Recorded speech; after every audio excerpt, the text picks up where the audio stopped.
เป็นฐานถิ่นสดใสเห็นแล้ววิไลส่วนใจเบิกบานพาฝันท้องถิ่นลำเนายาวเหยียดได้ตั้ง3 กิโลนั้นเป็นสิ่งมหันต์อยู่ในนครหนทางเคียงงามผู้คนเที่ยวทองไปมาแม่ของคงคาเลื่อนลาหลากไหลสู่ขอ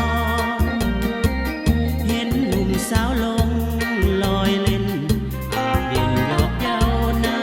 อ่อนซอนนกบินกับคอนเมื่อยามคอยคำคืนวันเพ็ญแสงเดือนแสงดาวส่องมา